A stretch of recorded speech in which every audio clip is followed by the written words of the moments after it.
Forex trading में सबसे बड़ा कन्फ्यूजन है, जो मेरा भी कन्फ्यूजन शुरुआत में था कि कौन सा टाइम फ्रेम बेस्ट है। 1 मिनट चार्ट बहुत ज़्यादा फास्ट लगते हैं, पर क्या वो रिलायबल भी है? 1 आवर या डेली चार्ट स्लो लगते हैं, लेकिन क्या बेटर रिजल्ट देता है? आज का ये जो वीडियो है इसमें आपको मैं पूरा ब्रेक डाउन दूंगा अपने एक्सपीरियंस के भी आप पे, जो अब तक मैं करता हुआ आया हूँ, from scalping to swing trading, ताकि आप अपने लिए बेस्ट टाइम फ्रेम चूज़ कर सकें। Same time frame, same pair, same market, पर 5 मिनट का जो चार्ट है, 4 आवर का जो चार्ट है, दोनों अलग स्टोरी बताते हैं। अगर आप सही टाइम फ्रेम पे ट्रेड नहीं करते हो तो एंट्रीज मिस हो जाती हैं या ओवर ट्रेडिंग हो जाती है। So let's understand, time frame selection is not random, it's a strategic decision. मतलब आप कुछ भी उठा के नहीं यूज़ कर सकते हो, वो आपके पर्सनालिटी के अकॉर्डिंग फिट होना चाहिए, तो वो बेटर है। चलिए मैं आपको ऐसे समझाता हूँ कि कौन सा टाइम फ्रेम किस टाइप के ट्रेडर के लिए बढ़िया है। जैसे हम बात करते हैं, हमने बहुत सुना है, बड़ा अट्रैक्टिव लगता है 1 मिनट का टाइम फ्रेम या 5 मिनट का टाइम, जो ज़्यादातर स्कैल्पिंग के लोग जो स्कैल्पिंग करते हैं वो यूज़ करते हैं। मूवमेंट बहुत फास्ट होती है, क्विक एंट्रीज मिलती है, क्विक एग्जिट्स मिलते हैं, पर उसका जो दूसरा साइड है, जो नेगेटिव साइड है, वो ये है कि बहुत ज़्यादा नॉइज़ होते हैं उसमें, बहुत ज़्यादा फ्लक्चुएशंस होते हैं, बहुत ज़्यादा इमोशंस उसमें आपके लगते हैं, क्योंकि बहुत जल्दी जल्दी सारी चीज़ें मूव करती हैं।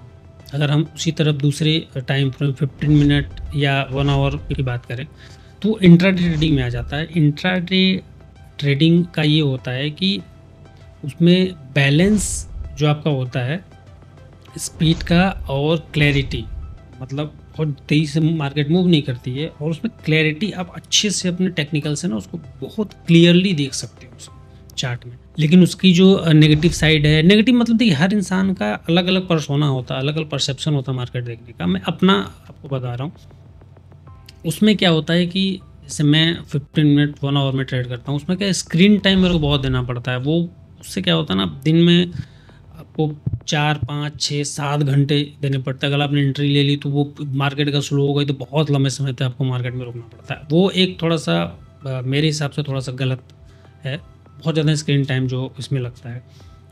और उसके आगे अगर हम उससे आगे बढ़ें, 4 आवर 1 डे या वीक वाले में चले जाएँ, वो बेसिकली स्विंग ट्रेडिंग में हम उसको काउंट करते हैं कि वो स्विंग ट्रेडिंग है।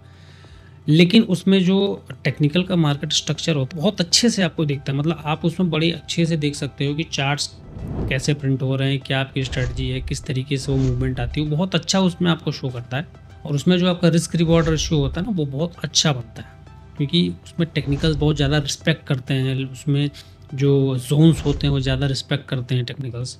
लेकिन उसका जो मेरे को नहीं पसंद है, आप उसका नेगेटिव साइड अगर आप उसको बोल लो, तो ट्रेड्स बहुत कम मिलते हैं। मतलब कभी कभी तो आपको हफ्तों तक ट्रेड नहीं मिलते हैं, तो उससे आपको बैठा रहना पड़ता है, इसलिए उसमें आपको पेशेंस की ज़रूरत है। तो ये देखिए 3 कैटेगरी मैंने आपको बताई है, वो तीनों कैटेगरी से मैं गुजर चुका हूँ। अगर आप बिगिनर हो तो मैं अपने एक्सपीरियंस के बिहाफ पे आपको स्ट्रांगली रिकमेंड करूँगा कि आप 15 मिनट से 1 आवर के चार्ट को पे अभी आप फोकस करो। 15 मिनट हो गया, 30 मिनट हो गया, 1 आवर हो गया, आप उस पर ज़्यादा फोकस करो, क्योंकि वो बहुत स्लो भी नहीं है और बहुत फास्ट भी नहीं है 1 मिनट या 5 मिनट के टाइम फ्रेम के अकॉर्डिंग।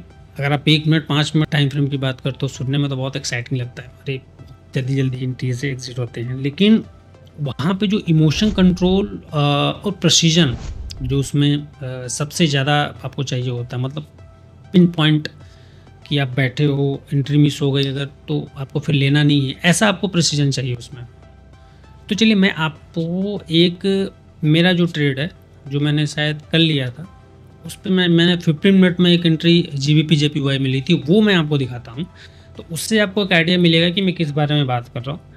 जिसमें मैंने जो बायस था वो 4 आवर से निकाला और 15 मिनट में एंट्री मैंने प्लान की। तो चलिए अब सीधे मैं चार्ट्स पे आ गया हूँ और मैं दिखाता हूँ आपको कि मैंने अपनी एंट्री कैसे प्लान की थी।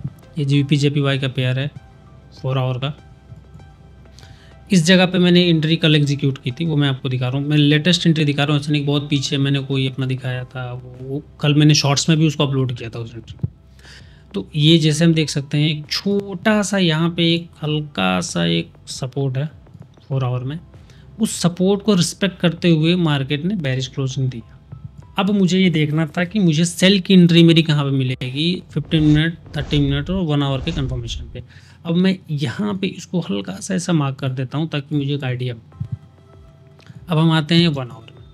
देखिए 1 आवर में अगर मैं आता हूँ, ये 1 आवर की क्लोजिंग, ये जो क्लोजिंग यहाँ पे हुई है, ये 4 आवर के बाद जो 1 आवर क्लोज हुआ है वो कुछ भी नहीं मेरे को दिख रहा है इसमें मैं कुछ कर पाऊँ, कुछ एंट्री ले पाऊँगा या नहीं ले पाऊँगा। हाँ, ये दिख रहा है कि यहाँ पे एक सपोर्ट जरूर बना हुआ है। अब हम चलते हैं 30 मिनट्स में, देखते हैं वहाँ पे क्या दिख रहा है हमको। तो हम जब 30 मिनट में आए तो हमको वही सेम चीज़ दिख रही है कि 30 मिनट्स में भी यहाँ पे एक सपोर्ट बना हुआ है। एक मार्केट ने हल्का सा जो है ना ये सपोर्ट जैसा कुछ बनाया हुआ है। अच्छा, अब क्योंकि यहाँ पे गैप अप गैप डाउन वाला सीन है तो हम इसको यहाँ पकड़ते हैं कि मार्केट इस जगह पर आएगी। अब मैं चलता हूँ 15 मिनट में, क्योंकि कल मार्केट बहुत मूव नहीं कर रहा था। मैं सोच रहा था कुछ भी एक ऐसी एंट्री मिल जाए जो ठीक है वो हो जाए, मतलब क्योंकि इतनी बड़ी स्टॉप लॉस लेना पिप्स वाइज तो बहुत बड़ा नहीं है, लेकिन फिर भी मैं अब छोटे टाइम पर मैं जाता हूँ। 15 मिनट में मैंने कैसे एंट्री एग्जीक्यूट किया। अब हम आते हैं यहाँ पे मार्केट ने रिस्पेक्ट किया जो 4 आवर का था। मार्केट नीचे आई, यहाँ पे मार्केट ने लोअर लो बनाया।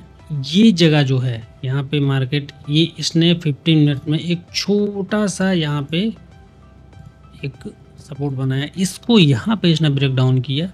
थोड़ा सा रीटेस्ट का मैंने इंतजार किया, यहाँ रीटेस्ट किया। ये जो कैंडल है ये एक कंफर्मेशन मेरी ट्रिगर्ड कैंडल थी, क्योंकि जब भी आप मार्केट वापस से 15 मिनट जब आप आते हो बड़े टाइम फ्रेम छोटे टाइम फ्रेम में, तो बड़े टाइम फ्रेम का सब हो सकता है एक कैंडल छोटे टाइम फ्रेम का पूरा स्ट्रक्चर बना हुआ। तो यहाँ से मार्केट नीचे गिरी और ये रीटेस्ट हुआ। जो मेरी एंट्री थी वो अब ये, क्योंकि इस कैंडल ने क्लोज कर दिया था, इस कैंडल की क्लोजिंग के बाद अब मुझे ये देखना था कि अब क्या मार्केट इसका लो ब्रेक करेगी। जब ही ब्रेक करेगी मैं वहाँ पर एंट्री लूँगा। इस मार्केट की जैसे ही मार्केट यहाँ पर आए, इसके नीचे मैंने स्टॉप लॉस अपना यहाँ पे रखा और मैंने अपना टारगेट रखा यहाँ पे जो 1:1 के आसपास है। अब आप देखो कि 1:1 यहाँ पर मार्केट मिला कि नहीं मुझे, मतलब मुझे मिला कि नहीं, क्योंकि मार्केट ने पैटर्न बेरिश था 4 आवर का, मतलब मार्केट नीचे की तरफ सेल में था। मुझे एंट्री ट्रिगर करनी थी। और जो दूसरा सबसे ज़रूरी चीज़ मैं आपको बताना चाहता हूँ कि कभी भी आप, जो मेरी स्टडी में आपको बताता हूँ कि जब भी लेफ्ट साइड में क्लीन रेंज, जैसे कि यहाँ मैंने एंट्री ली, तो अब यहाँ पे आप देख सकते हो ना इस एरिया में बिल्कुल क्लीन है, मतलब कोई सपोर्ट कोई रेसिस्टेंट। तो जब कोई रुकावट नहीं होती ना, if there is no support no resistant, तो मार्केट बड़ी आसानी से नीचे या बड़ी आसानी से ऊपर जाती है, क्योंकि वहाँ पे कोई डिस्ट्रप्शन नहीं होता है। तो ये मैंने 15 मिनट में आपको एक एग्जांपल दिखाया, जो मैंने अब हालांकि हाल का एग्जांपल, कल ही मैंने इसको शॉर्ट्स में भी मैंने इसको डाला था। तो इस तरीके से चीज़ें आप देख सकते हो और उसको गाइड भी कर सकते हो अपने अकॉर्डिंग। और मैं बता दूँ मल्टी टाइम फ्रेम का जो एनालिसिस होता है ना, वो बहुत पावरफुल है, बहुत पावरफुल टूल है आपके लिए। अगर आप मल्टी टाइम फ्रेम एनालिसिस करते हो ना, तो उसमें आपके मिस्टेक्स होने के जो चांस है ना बहुत कम हो जाते हैं, मिनिमल हो जाते हैं कंपेयरिंग टू कि आप एक ही टाइम फ्रेम पकड़ के और कर रहे हो। आपका जो भी ट्रेडिंग स्टाइल है, अगर आप अपने ट्रेडिंग स्टाइल के अगेंस्ट टाइम फ्रेम यूज़ करोगे तो वो हमेशा सिस्टम फेल करेगा, वो कभी भी आपको प्रॉफिटेबल नहीं हो सकता, क्योंकि आपका जो खुद का जो स्टाइल है, खुद का जो माइंडसेट है, उसी के अकॉर्डिंग आपको आपके टाइम फ्रेम को चूज़ करना पड़ता है। जैसे कि मैं बहुत ज़्यादा वोलेटाइल मार्केट 1 मिनट में 5 मिनट में ट्रेड करना प्रेफर नहीं कर रहा हूँ, तो 15 मिनट 30 मिनट 1 घंटे को मैं ज़्यादा प्रेफर करता हूँ। तो वो मेरे माइंडसेट को, वो मेरे पर्सनालिटी को सूट करता है।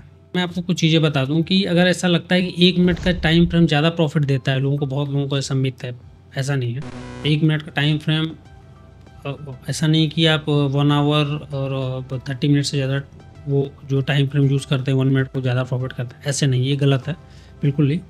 ऐसा भी नहीं है कि हाइयर टाइम फ्रेम अगर आप यूज़ कर रहे हो तो गारंटीड प्रॉफिट है, ऐसा भी नहीं।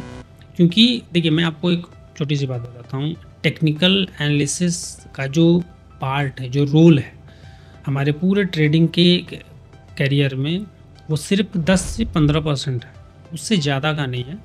तो आप उसको उतना ही मान के चलिए। अब आप बोलोगे भाई 80 से 85% क्या है, उसमें आपका माइंडसेट आता है, आपका साइकोलॉजी आता है, आपका रिस्क मैनेजमेंट आता है, आपका मनी मैनेजमेंट आता है, समझो ये सारी चीज़ें आती हैं उसमें।